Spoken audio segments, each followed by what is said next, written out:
மனசை கட்டுப்படுத்த முடியலன்னா ஒன்றும் பண்ண முடியாது. அதில் கெட்ட பழக்கம் வந்துடும். அதுக்கு ஏஆர் ரஹ்மான் சார் மாதிரி உலகத்துல ஜெயிச்ச அத்தனை பேருக்கும் இருந்த ஒரே ஒரு ரகசியம் அவங்க மனசை அவங்க கட்டுப்பாட்டில் வச்சிருந்தது தான். நீங்க ஒரு போதைக்கு அடிமையாகிறதும் சோம்பேறியா உட்கார்ந்து இருக்கிறதும் இந்த உலகமே வியக்கிற அளவுக்கு சாதிக்கிறதும் எல்லாமே இந்த மூளையை நீங்க எப்படி ஹேண்டில் பண்றீங்க அப்படிங்கிறத பொறுத்து தான் இருக்கு. அந்த மைண்ட் கண்ட்ரோல் வித்தைய இந்த வீடியோல கத்துக்க போறீங்க. நம்ம மனசு ஒரு குரங்கு மாதிரி. உங்க மைண்டை நீங்க ஆளல்னா அது உங்களை அடிமையாக்கிடும். அப்போ மனசை எப்படிதான் கட்டுப்படுத்துறது அப்படின்னு கேட்டீங்கன்னா அதுக்கு மைண்ட்ஃபுல்னஸ் அண்ட் அவேர்னஸ் தேவை. அடுத்து நான் சொல்ல போற 5 டெக்னிக் மூலியமா உங்க மைண்ட் எந்த விதத்துல இருந்தாலும் நீங்க உங்க மைண்டை கண்ட்ரோல் பண்ணலாம். இதுல 4th ஒன் தான் எனக்கு ரொம்பவும் பிடிச்ச பாயிண்ட். அதுக்கு முதல்ல நீங்க 3 பாயிண்ட பார்த்தாகணும். அப்பதான் உங்களுக்கு 4th ஒன் புரியும். First one visualisation. Vijay Sethupathi sir ஒரு இன்டர்வியூல சொல்லியிருப்பாரு. அவரோட வேலை முடிஞ்சு ரூமுக்கு போகும்போது போற வழியில ஒரு கார்ட்டூன் பாப்பாராம். அந்த கார்ட்டூன்ல இருக்க ஒருத்தர் I am a bird I am a பேர்ட்னு சொல்லி பறவையா மாறிடுவாரு. அந்த ஒரு வேர்ட் அவருக்குள்ள பெரிய தாக்கத்தை ஏற்படுத்தி அடுத்து 1.5 முதல் 2 வருஷம் வரை நான் ஒரு நடிகை அப்படின்னு சொல்லி தூங்கும் போது சொல்லிட்டே படுப்பாராம். இதே மாதிரி இந்த உலகமே வியந்து பார்த்த ஒரு வெற்றி கதை ஜிம் கேரியோடது. 1990களின் ஆரம்பத்துல அவரு ஒரு பெரிய நடிகையும் கிடையாது. சாப்பாட்டுக்கு கஷ்டப்பட்ட ஒரு சாதாரண மனுஷன். ஒரு ராத்திரி ஒரு பழைய கார்ல ஏறி ஹாலிவுட் மலை மேல போய் நின்னாரு. உலகமே தூங்கிட்டு இருந்தப்ப அவருக்கே ஒரு செக் எழுதினாரு. அதுல ஒரு தொகை எழுதினாரு, $10 மில்லியன். அதுல ஒரு தேதியை போட்டாரு, நவம்பர் 1995. குறிப்புல நடிப்புக்காக வழங்கப்பட்டதுன்னு அப்படின்னு எழுதினாரு. தினமும் அந்த செக்கை பார்ப்பாரு. $10 மில்லியன் சம்பளம் வாங்கினா எப்படி இருக்குன்னு மனசுக்குள்ள ஒரு படத்தை ஓட்டுவாரு. 5 வருஷம் கழிச்சு சரியா 1995 நவம்பர் மாசம் அவருக்கு டம்ப் அண்ட் டம்பர் படத்துக்காக $10 மில்லியன் சம்பளம் கிடைச்சது. இது ஒரு விபத்து கிடையாது. அவரு தன்னோட சப்கான்சியஸ் மைண்ட்ல மேப்பை வரைஞ்சாரு. அந்த மேப்பை அவரை வெற்றியடைய கூட்டிட்டு போச்சு. சரி, நானும் தான் கனவு காண்றேன், ஆனா எதுவுமே நடக்கலையேன்னு நீங்க கேட்கலாம். ஏன்னா சும்மா பகல் கனவு காண்றது விசுவலைசேஷன் கிடையாது. அதுக்கு 3 ரகசிய விதிகள் இருக்கு. ரொம்ப டீடைலா தெளிவா இருக்கணும். ஃபர்ஸ்ட் ஒன், நீங்க ஒரு கார் வாங்கணும்னு நினைச்சா அந்த காரோட கியர் மேல கை வைக்கும் போது இருக்கிற அந்த குளிர்ச்சியை உணரணும். சீட்டோட வாசனையை வாசிக்கணும். எவ்வளவு தெளிவா இருக்கிறதோ அவ்வளவு வேகமா நடக்கும். செகண்ட் ஒன், உணர்வு. அந்த இலக்கை அடையும் போது உங்க மனசுல இருக்க அந்த ஆனந்தம் தான் எரிபொருள். உங்க அப்பா உங்களை கட்டிப்பிடிச்சு பாராட்டுறத நினைக்கும் போது உங்க கண்ணுல ஒரு துளி கண்ணீர் வரும். அந்த உணர்வு தான் பிரபஞ்சத்தோட பாசை. Third one, time. இதை எப்பவும் பண்ணக்கூடாது.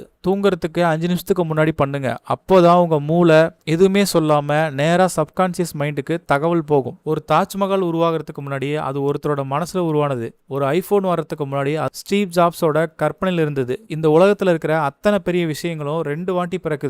முதல்ல மனசுல, அப்புறம் தான் நிஜத்துல. கற்பனை செய்யறதுக்கு இந்த உலகம் உங்ககிட்ட வரி கேட்கல. அப்புறம் ஏன் சின்னதா யோசிக்கிறீங்க? பெருசா காட்சிப்படுத்துங்க. நீங்க ஒரு வெற்றியோட ப்ளூ பிரிண்டை எப்போ வரைய போறீங்க? இப்பவே கண்ணை மூடுங்க, ஆரம்பிங்க. இந்த வீடியோ பார்த்து முடிஞ்சதும் ஐ எம் ரெடின்னு சொல்லி கமெண்ட்ல டைப் பண்ணுங்க. வீடியோ உங்களுக்கு பிடிச்சிருந்தா ஸ்ட்ராங் மைண்ட் தமிழ் சேனலை சப்ஸ்கிரைப் பண்ணிக்கோங்க. Second one, 5 second rule. நம்ம மூளைக்கு ஒரு குணம் இருக்கு. அது உங்களை காப்பாத்துறதா நினைச்சுக்கிட்டு உங்களை வளர விடாம தடுக்கும். நீங்க ஒரு புது வேலையை செய்யணும்னு நினைக்கும் போது உங்க மூளை 5 செகண்டுக்குள்ள ஒரு கில் ஸ்விட்சை அமுக்கும். இப்ப வேணாம், அப்புறம் பார்த்துக்கலாம், இது ரொம்ப கஷ்டம் அப்படின்னு உங்க ஆர்வத்தை அது கொண்டுடும். உதாரணத்துக்கு காலையில 5 மணிக்கு அலாரம் அடிக்குது. நீங்க எந்திரிக்கணும்னு நினைப்பீங்க. ஆனா அடுத்த 5 செகண்டுக்குள்ள உங்க மூளை இன்னும் 5 நிமிஷம் தூங்கு, வெளியே குளிருதுன்னு சொல்லும். நீங்க அந்த 5 செகண்ட் கேப்ல மூளை சொல்றதை கேட்டுட்டீங்கன்னா அன்னைக்கு நீங்க தோத்துட்டீங்க. நீங்க எந்த ஒரு விஷயத்தை செய்ய போறதா இருந்தாலும் 5 4 3 2 1 அது சொல்லி முடிக்கிறதுக்குள்ள அந்த விஷயத்தை நீங்க ஸ்டார்ட் பண்ணி ஆகணும். அதுதான் இந்த ரூலோட மெயின் கோல். நீங்க நேரடியா எண்ணும் போது அது ஒரு பழக்கமான விஷயம். அதை சொல்லிக்கிட்டே நீங்க மற்றதை யோசிக்க முடியும். ஆனா நீங்க தலையில எண்ணும் போது உங்க மூளையோட சிந்திக்கும் பகுதி விழிச்சுக்கும். இது உங்க மூளையோட செல்களை இன்டரப்ட் பண்ணும். ஒரு ராக்கெட் லான்ச் ஆகும்போது கவனிச்சிருக்கீங்களா? 10 9 8 அப்படின்னு தான் எண்ணுவாங்க. ஏன்னா 1க்கு அப்புறம் வேற வழியே இல்லை, கிளம்பித்தான் ஆகணும். அதே மாதிரி தான் நீங்க 1ன்னு சொன்னதும் அந்த இடத்த விட்டு நீங்க நகர்ந்தே ஆகணும். உங்க மூளை உங்களை தடுக்கிறதுக்கு முன்னாடி நீங்க ஒரு பிசிக்கல் ஆக்ஷன் எடுக்கிறீங்க. இதை எங்கெல்லாம் பயன்படுத்தலாம்? 3 முக்கியமான இடங்கள். First one, over thinking. ஒருத்தர் கிட்ட போய் பேசணும்னு நினைக்கிறீங்க, ஆனா பயமா இருக்கு. யோசிக்காதீங்க. 5 4 3 2 1 நேரா போய் பேசுங்க. Second one, productivity. Phone use பண்ணிட்டு இருக்கீங்க, படிக்கணும்னு தோணுது. 5 4 3 2 1 போனை தூக்கி தூர போட்டுட்டு புக்கை எடுங்க. Third one, bad habits. Cigarette பிடிக்கணும்னோ இல்ல தேவையில்லாத உணவுகளை சாப்பிடணும்னோ தோணும் போது 5 4 3 2 1 எண்ணி அந்த இடத்த விட்டு கிளம்புங்க. ஒரு நிமிஷம் யோசிச்சு பாருங்க. உங்க வாழ்க்கையில நீங்க எடுத்த பல மோசமான முடிவுகள் அந்த 5 செகண்ட் தயக்கத்தினாலதான் இருக்கும். அதே மாதிரி நீங்க இழந்த பல வாய்ப்புகள் அந்த 5 செகண்ட் தைரியம் இல்லாதனாலதான் போயிருக்கும். இந்த வீடியோவை பார்த்துட்டு நல்லா இருக்குன்னு சொல்லிட்டு போறதுல ஒரு பிரயோஜனம் இல்லை. உங்களுக்கான ஒரு சின்ன சேலஞ்ச். அடுத்த 24 மணி நேரத்துல நீங்க எந்த ஒரு சின்ன தயக்கத்தை சந்திச்சாலும், அது பெட்ல இருந்து எந்திரிக்கிறதா இருந்தாலும் சரி, இல்ல ஒரு மெயில் அனுப்புறதா இருந்தாலும் சரி, உடனே 5 4 3 2 1 சொல்லிட்டு அந்த வேலையை செய்யுங்க. உங்க மனசு உங்களுக்கு அடிமையா இல்லையான்னு அப்போ உங்களுக்கு தெரியும். தயக்கங்கிற சிலையில இருந்து வெளியே வர இந்த 5 செகண்ட் போதும். நீங்க தயாரா? Third one, self talk. நான் உங்ககிட்ட ஒரு கேள்வி கேட்கிறேன். இப்போ ஒரு நிமிஷம் யோசிச்சு பாருங்க. நீங்க காலையில கண்ணு விழிச்சதுல இருந்து ராத்திரி தூங்குற வரைக்கும் யார்கிட்ட அதிகமா பேசுறீங்க? உங்க அப்பாவா, உங்க அம்மாவா, நண்பர்களா? இல்ல, உங்க கூட தான் நீங்க அதிகமா பேசுறீங்க. ஒரு நாளைக்கு சராசரியா 60,000 தாட்ஸ் நம்ம மண்டைக்குள்ள ஓடுது. இதுல ஒரு ரகசியம் என்னன்னா, உங்க மூளை ஒரு விசுவாசமான வேலைக்காரன் மாதிரி. நீங்க உங்ககிட்ட என்னால முடியாதுன்னு சொன்னா உங்க மூளை சரிங்க எஜமா உங்களால முடியாதுன்னு சொல்லி உங்க உடம்ப அப்படியே முடக்கிடும். அதுவே என்னால இதை கத்துக்க முடியும்னு சொன்னா சரிங்க எஜமா எப்படி கத்துக்கலாம் நான் தேடுறேன் அப்படின்னு வேலைய ஆரம்பிக்கும். உங்க வாழ்க்கை தரம் நீங்க மத்தவங்க கிட்ட பேசுற வார்த்தைகளை பொறுத்தது இல்ல, உங்களுக்குள்ள நீங்க பேசுற வார்த்தைகளை பொறுத்தது. இதுக்கு ஒரு சயின்ஸ் எக்ஸாம்பிள் சொல்றேன். மருத்துவத்துறையில பிளாஸ்போ எஃபெக்ட்னு ஒரு விஷயம் சொல்லுவாங்க. ஒரு நோயாளிக்கு மருந்துன்னு சொல்லி வெறும் நோய்க்கொல்லி மருந்து தான் கொடுப்பாங்க. ஆனா அந்த நோயாளி இது என்ன குணப்படுத்தணும்னு தன்னைத்தானே நம்பி சாப்பிடும்போது அவர் உடம்புல நிஜமான மாற்றங்கள் ஏற்பட்டு நோய் குணமாகும். ஏன்னா அவர் மனசு சொன்ன அந்த ஒரு வார்த்தை தான் நான் குணமாகிறேன். அவர் மூளையை தூண்டி உடம்புக்கு தேவையான நோய் எதிர்ப்பு சக்தியை சுரக்க வைக்குது. இப்போ யோசிங்க, ஒரு மாத்திரையே உங்க நம்பிக்கையால மருந்தா மாறும்போது நீங்க தினமும் உங்களுக்குள்ள சொல்லிக்கிற நான் ஒரு வேஸ்ட், எனக்கு ராசியே இல்லை, இது மாதிரியான வார்த்தைகள் எவ்வளவு பெரிய விஷயமா உங்க வாழ்க்கையை அளிக்கும். உலக புகழ்பெற்ற குத்துச்சண்டை வீரர் முகமது அலியே தெரியாதவங்க யாருமே இருக்க முடியாது. அவரு ரிங்குக்குள்ள போறதுக்கு முன்னாடி கத்துவாரு, ஐ எம் த கிரேட்டஸ்ட். அவர் ஜெயிச்சதுக்கு அப்புறம் இதை சொல்லல. அவரு தோத்து போயிருந்தப்போ, அவருக்கு பின்னணி எதுவுமே இல்லாதப்போ இதை சொல்ல ஆரம்பிச்சாரு. ஒரு பேட்டியில அவர் சொன்னாரு, நான் மிகச்சிறந்தவன் எனக்கே தெரியும் முன்னாடி நான் அதை உலகத்துக்கு சொன்னேன். அதை திரும்ப திரும்ப சொல்லும் போது என் மூளை அதை நம்ப ஆரம்பிச்சது. அப்புறம் என் உடம்பு அதை நிஜமாக்குச்சு. இதுதான் செல்ஃப் டாக்கோட பவர். நீங்க உங்களை ராஜான்னு நினைச்சா தான் உலகம் உங்களை ராஜாவா பார்க்கும். நீங்க உங்களை குறையா பார்த்தா உலகமும் உங்களை மிதிக்கும். Fixed mindset. எனக்கு இது வராது, நான் பிறக்கும் போதே இப்படிதான், அவங்களுக்கு தான் திறமை இருக்கு, எனக்கு இல்ல. Second one, growth mind set. எனக்கு இது இப்போ தெரியாது, ஆனா என்னால கத்துக்க முடியும். இந்த தோல்வி எனக்கு ஒரு பாடம், இன்னும் கொஞ்சம் முயற்சி பண்ணா நான் ஜெயிப்பேன். எக்ஸாம்பிளுக்கு ஒரு புது டெக்னாலஜி வருது, ஐயோ இது ரொம்ப கஷ்டம் என்னால முடியாதுன்னு சொல்றதுக்கும், இது புதுசா இருக்கே இதை கத்துக்கிட்டா என் சம்பளம் உயருமே அப்படின்னு சொல்றதுக்கும் இடையில தான் உங்க வெற்றி ஒளிஞ்சிருக்கு. வார்த்தைகளை மாத்துங்க, உங்க வாழ்க்கையோட திசை மாறும். சரி, இப்போவே உங்க செல்ஃப் டாக்கை எப்படி மாத்துறது? இந்த 3 விஷயங்களை செய்யுங்க. First one, the but technique. எனக்கு இங்கிலீஷ் பேச தெரியாதுன்னு உங்க மைண்ட் சொன்னா பின்னாடியே ஆனா அப்படிங்கிற வார்த்தையை சேருங்க. எனக்கு இங்கிலீஷ் பேச தெரியாது, ஆனா என்னால முயற்சி பண்ணி கத்துக்க முடியும் அப்படின்னு ஒரு வார்த்தையை சேருங்க. அந்த ஆனா உங்க எதிர்மறை எண்ணத்தை உடைச்சிடும். Second one, stop calling yourself names. நான் ஒரு முட்டாள், நான் ஒரு சோம்பேறின்னு உங்களை நீங்களே தரம் தாழ்த்தாதீங்க. நீங்க உங்களோட மிகச்சிறந்த நண்பனா இருக்கணும், எதிரியா இருக்கக்கூடாது. Third one, morning affirmations. காலையில கண்ணு விழிச்ச உடனே கண்ணாடி மாடி நின்று உங்க கண்ணை பார்த்து சொல்லுங்க, இன்னைக்கு நாள் சிறப்பா இருக்க போகுது, நான் எதையும் சமாளிக்க தயாரா இருக்கேன். முள் செடியை விதைச்சிட்டு ரோஜா பூ எதிர்பார்க்க முடியாது. இன்னையிலிருந்து உங்ககிட்ட அன்பா பேசுங்க, நம்பிக்கையா பேசுங்க. ஏன்னா உலகமே உங்களை எதிர்த்தாலோ நீங்க உங்க பக்கம் நின்னீங்கன்னா நீங்க தான் வெற்றியாளர். உங்ககிட்ட நீங்க கடைசியா சொன்ன பாசிட்டிவான வார்த்தை என்ன? கமெண்ட்ல சொல்லுங்க. எக்ஸாம்பிளுக்கு பிரதீப் நாகநாதனை ஒரு ஸ்டேஜ் மேல ஒருத்தர் கேவலப்படுத்தும் போது அவர் சொல்லியிருப்பாரு, இந்த மாதிரியான வார்த்தைகள் எனக்கு புதுசு கிடையாது, ஆனா எது புதுசுன்னா நான் இந்த இடத்துல நிக்கிறதா எனக்கு புதுசு அப்படின்னு அவ்வளவு கான்பிடென்ட்டா சொல்லுவாரு, அசிங்கப்படுத்தும் போது கூட. அந்த மாதிரி நீங்களும் உங்ககிட்ட பாசிட்டிவா பேசணும். Dopamine detox. இதை ஒரு உதாரணத்தோட பார்ப்போம். ஒரு பக்கம் ஒரு தட்டுல உங்களுக்கு பிடிச்ச பிரியாணி, கேக், ஸ்வீட்ஸ் இருக்கு. இன்னொரு பக்கம் வெறும் வேக வச்ச காய்கறிகள் தான் இருக்கு. உங்க மூளை எதை சூஸ் பண்ணோம்? கண்டிப்பா பிரியாணியை தான். ஏன்னா பிரியாணி சாப்பிடும்போது அதிகப்படியான டோபமைன் சுரக்கும். இதே மாதிரி தான் நீங்க போன்ல ரீல்ஸ் பார்க்கும்போது உங்க மூளைக்கு ஹை லெவல் டோபமைன் கிடைக்குது. இப்போ நீங்க ஒரு புக்கை படிக்கணும்னோ இல்ல ஒரு கஷ்டமான ப்ராஜெக்டை ஒர்க் பண்ணணும்னு நினைக்கும் போது மூளை சொல்லும், இதுல இவ்வளவு கம்மியா தான் டோபமைன் கிடைக்குது, இது எனக்கு வேணாம், போனை எடு, ஜாலியா ரீல்ஸ் பார்க்கலாம் அப்படின்னு உங்க மைண்ட் உங்களை சோம்பேறி ஆக்கிடும். உங்க மைண்டோட பேஸ் லைனை நீங்க ரொம்ப உயர்த்தி வச்சிருக்கீங்க. அதனால தான் சாதாரண விஷயங்கள் உங்களுக்கு ரொம்ப போர் அடிக்குது. ஒரு உண்மையான உதாரணத்தை சொல்றேன். ஒரு காலத்துல மக்கள் ஒரு பஸ்ஸுக்காக காத்திருக்கும் போதோ இல்ல கியூல நிற்கும் போதோ சும்மா இருப்பாங்க. அந்த சும்மா இருக்கிற நேரத்துல தான் மூளை சிந்திக்கும், புது புது ஐடியாக்கள் பிறக்கும். ஆனா இன்னைக்கு பாத்ரூம் போனா கூட கையில போன் இருக்கு, 10 செகண்ட் கூட நம்மளால சும்மா இருக்க முடியல. நீங்க ஒரு இன்ஸ்டாகிராம் ரீல்ஸ் பார்க்கும்போது, ஒரு யூடியூப் ஷார்ட்ஸ் தள்ளும் போது, இல்ல ஒரு வீடியோ கேம் விளையாடும் போது உங்க மூளை டோபமைன் அப்படிங்கிற கெமிக்கலை சுரக்குது.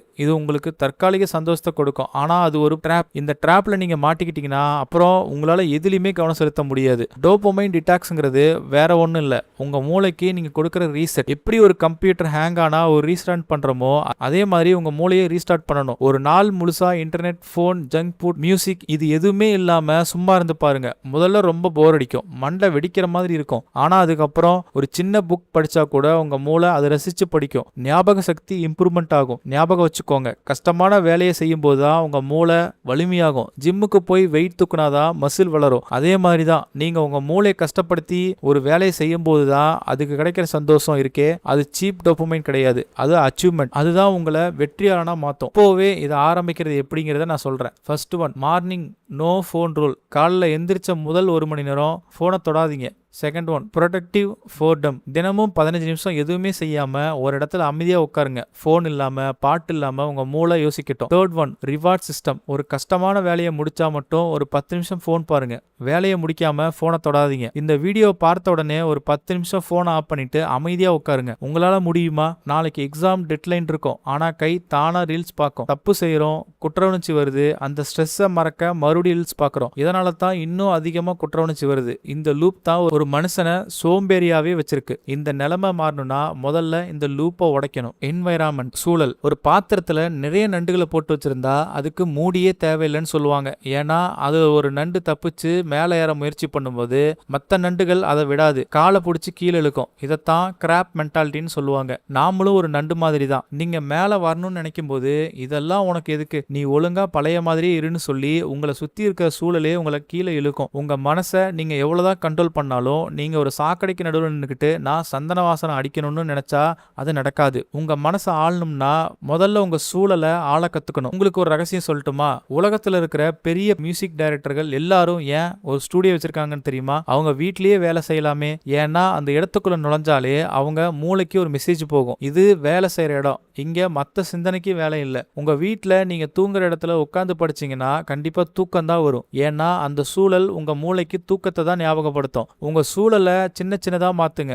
படிக்க ஒரு தனி இடம், உடற்பயிற்சி செய்ய தனி ஏரியா. இது உங்க மனசை ஆட்டோ பைலட் மோடுக்கு கூட்டிட்டு போகும். ஏன் நம்ம சூழல் நம்மளை இவ்வளவு பாதிக்குது? அதுக்கு பின்னாடி ஒரு அறிவியல் காரணம் இருக்கு. நம்ம மூளையில மிரர் நியூரான்ஸ்னு சில செல்கள் இருக்கு. இதோட வேலை என்னன்னா, நமக்கு முன்னாடி ஒருத்தர் என்ன செய்யறாரோ அதை அப்படியே நம்ம மூளைக்குள்ள பிரதிபலிக்கும். ஒருத்தர் கொட்டாவி விட்டா நமக்கும் ஏன் வருது, ஒருத்தர் சோகமா இருந்தா நமக்கும் ஏன் ஒரு மாதிரி ஆகுது, எல்லாம் இந்த மிரர் நியூரான்ஸ் தான். நீங்க எப்பவும் குறை சொல்லிக்கிட்டே இருக்கிறவங்க கூடவே இருந்தீங்கன்னா உங்க மூளையும் குறை சொல்றதை தான் சரின்னு பழகிடும். நீங்க வெற்றியாளர்கள் கூடவே இருந்தீங்கன்னா உங்களை அறியாமலேயே உங்க மூளை வெற்றியாளனை போல சிந்திக்க ஆரம்பிக்கும். ஒரு தாத்தா ஒரு பேரங்கிட்ட ஒரு கதை சொன்னாரு. நமக்குள்ள 2 ஓநாய்கள் எப்பவுமே சண்டை போட்டுக்கிட்டு இருக்கு. ஒரு ஓநாய் கோபம், பொறாமை, சோம்பேறித்தனம். இன்னொரு ஓநாய் அன்பு, உழைப்பு, நம்பிக்கை. அந்த பையன் கேட்டான், கடைசியில எந்த ஓநாய் தாத்தா ஜெயிக்கும் அப்படின்னு. அதுக்கு அந்த தாத்தா சொன்னாராம், நீங்க எந்த ஓநாய்க்கு அதிகமா உணவு போடுறீங்களோ அதுதான் ஜெயிக்கும். உங்க சூழல் தான் அந்த உணவு. நீங்க நெகட்டிவ் நியூஸ், வதந்திகள், தரம் தாழ்ந்த பொழுதுபோக்கு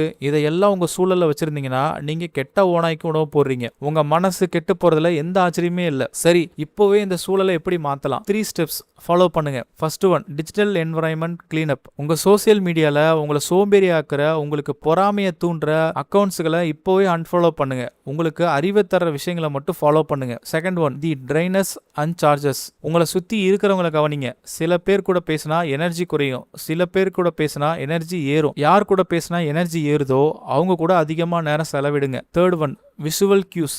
உங்க கண்ணில் படுற இடத்துல ஒரு மோட்டிவேஷன் வாசகம் அல்லது உங்க இலக்க பற்றிய படத்தை வைங்க. உங்க கண்ணு எதை பார்க்குதோ அதை தான் உங்க மனசு நினைக்கும். அடிக்கடி அதை செய்ய சொல்லும். நீங்க ஒரு வைரம், ஆனா நீங்க இருக்கிற இடம் ஒரு குப்பை தொட்டியா இருந்தா உங்க மதிப்பு தெரியாது. இடத்த மாத்துங்க, சூழலை மாத்துங்க. ஒரு ஜிம்முக்கு போனா பாடி பில்ட் ஆகணும் உங்களுக்கு தெரியும், ஆனா வெறும் வீடியோ பார்த்தா மசில் வளருமா? வளராது. அதே மாதிரிதான் இந்த வீடியோ பார்த்துட்டு நல்லா இருக்குன்னு சொல்லிட்டு போனா உங்க வாழ்க்கை ஒரு இன்ச் கூட மாறாது. இன்ஃபர்மேஷன் மட்டும் உங்களை ஜெயிக்க வைக்காது. அந்த இன்ஃபர்மேஷனை ஆக்ஷனா மாத்துறதுனால தான் உங்களால ஜெயிக்க முடியும். இப்ப பார்த்த இந்த 5 விஷயத்தையும் சுருக்கமா சொல்றேன், கேட்டுக்கோங்க. தி 5 செகண்ட் ரூல். நீங்க ஒரு கஷ்டமான வேலையை செய்ய நினைக்கும் போது உங்க மூளை 5 செகண்டுக்குள்ள ஏன் இதை செய்யக்கூடாது அப்படின்னு 100 காரணங்களை சொல்லும். 5 4 3 2 1 நீ எண்ணும் போது மூளையோட தர்க்க ரீதியான பகுதியை ஆக்டிவேட் பண்றீங்க. மூளை உங்களை சோம்பேறியாக்க சதி பண்றதுக்கு முன்னாடி நீங்க செயல்ல இறங்கிடுவீங்க. இது உங்க மைண்டை ஆக்ஷன் மோடுக்கு மாத்துது. Second one, dopamine detox. இப்போ இருக்கிற மிகப்பெரிய பிரச்சனை கவனச்சிதறல். போன், ரீல்ஸ் இதெல்லாம் உங்க மூளைக்கு தேவையற்ற டோபமைனை கொடுத்து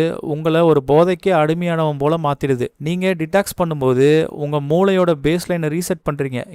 இதனால போர் அடிக்கிற மாதிரி தெரியற மிக முக்கியமான வேலைகள் மேல உங்க மனசால கவனத்தை செலுத்த முடியுது. மனசை கட்டுப்படுத்த தடையா இருக்கிற அந்த டிஜிட்டல் சங்கிலியை இது உடைக்குது. Third one, visualisation. நம்ம மனசு ஒரு ஜிபிஎஸ் மாதிரி. அதுக்கு இலக்க தெளிவா கொடுத்தாதான் அது உங்களை அங்க தெளிவா கூட்டிட்டு போகும். உங்க சப்கான்சியஸ் மைண்டுக்கு கற்பனைக்கும் நிஜத்துக்கும் வித்தியாசம் தெரியாது. நீங்க ஜெயிக்கிற மாதிரி தினமும் கற்பனை பண்ணும்போது உங்க மூளை அந்த வெற்றியை நிஜம்னு நம்பி அதுக்கு தேவையான வாய்ப்புகளை தேட ஆரம்பிக்கும். குழப்பமா இருக்கிற மனசுக்கு ஒரு தெளிவான ப்ளூ பிரிண்ட் கொடுக்கறதா இந்த visualisation. Fourth one, self talk. மன உறுதியை அதிகரிக்க. மனசுங்கிறது ஒரு நிலம் மாதிரி. நீங்க அங்க என்ன விதைக்கிறீங்களோ அதுதான் விளையும். என்னால முடியாதுன்னு சொன்னா ஒரு தோல்வியாளன போனதான் சிந்திக்கும். என்னால முடியும், என்னால கத்துக்க முடியும் நீங்க சொல்லும்போது மூளையில புது நியூரான் கனெக்ஷன்ஸ் உருவாகுது. இது உங்களை சுத்தி ஒரு பாசிட்டிவ் அரணை உருவாக்கி வெளிப்பக்க விமர்சனங்களை உங்க மனசை காயப்படுத்தாம தடுக்குது. Fifth one, environment. உங்க மனசு ஒரு ஸ்பாஞ்ச் மாதிரி. உங்களை சுத்தி இருக்கிறவங்க பேசுற நெகட்டிவ் விஷயங்களை அது அப்படியே உறிஞ்சிக்கும். நீங்க உங்க சூழலை மாத்தும் போது உங்க மனசுக்குள்ள நுழையிற தகவல்களை நீங்க வடிகட்டுறீங்க. சுருக்கமா சொல்ல போனா 5 செகண்ட் ரூல் உங்க சோம்பேறித்தனத்தை கட்டுப்படுத்துது. டோபமைன் டிடாக்ஸ் உங்க ஆசைகளை கட்டுப்படுத்துது. விசுவலைசேஷன் உங்க திசையை கட்டுப்படுத்துது. செல்ஃப் டாக் உங்க நம்பிக்கையை கட்டுப்படுத்துது. என்வரான்மெண்ட் உங்க சுத்தி இருக்க தாக்கத்தை கட்டுப்படுத்துது. இந்த 5 ரூல்ஸையும் ஃபாலோ பண்ணி உங்க மைண்டை இன்னைக்கே கண்ட்ரோல் பண்ண ஆரம்பிங்க. அதுக்கு என்னோட வாழ்த்துக்கள். இந்த வீடியோ உங்களுக்கு பிடிச்சிருந்தா நல்ல வீடியோவை உங்க ஃப்ரெண்ட்ஸ் அண்ட் ஃபேமிலிக்கு ஷேர் பண்ணி விடுங்க.